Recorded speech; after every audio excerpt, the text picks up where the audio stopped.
Always a pleasure to see you. You too. Different cities in the world, it's exciting. I know. But that's part of the job, and that's why I feel you're always excited about those movies. It's because it's traveling, it's action, it's family for you, it's a whole package, isn't it? Well, it is, and we just have so much fun as well because it's not just a regular movie. I mean, it is such a fantastic world to be able to just dive into for a few months. You have monsters, you have wire work, crazy costumes, and it's difficult and it's hard, but at the same time, it is so exciting.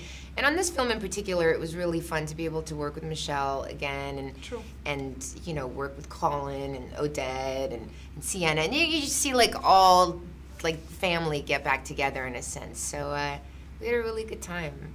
Do you get interested in this whole world that it also creates for the fans? I mean, you know, they know every single detail of every single of those films.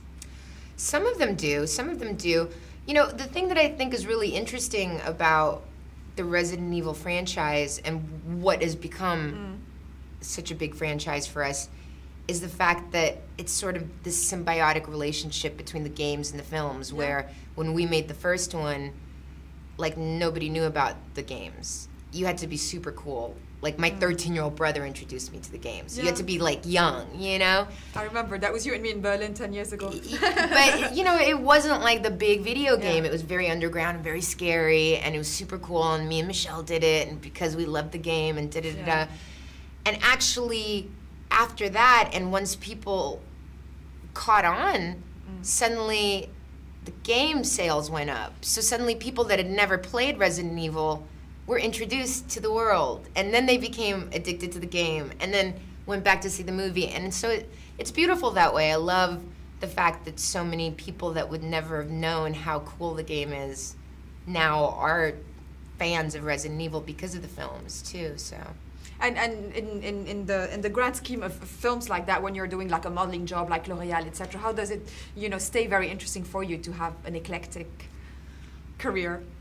You know, it's amazing for me because with L'Oréal, I mean, I've had an 18-year contract pretty much, which is quite amazing, and they're such a beautiful family to be a part of. And also I feel like it's such a different character, the L'Oréal girl, in a way, and it's so fun to play, and then to go from that to this. I mean, it is like an acting class. It is like any kind of study in acting because you have to do completely separate things. So again, I think, you know, and that also works for fashion, it works for my music. I mean, it's like everything kind of works together to make just my life interesting all the time. I like that. I think an artist needs to be not only an interesting person to others, but first you have to be interesting to yourself. Absolutely. Because if you're not interested in yourself, why should anybody else be interested, you know? So I keep myself on my toes by like always having some project or something creative that I'm doing. That's true. It makes me excited.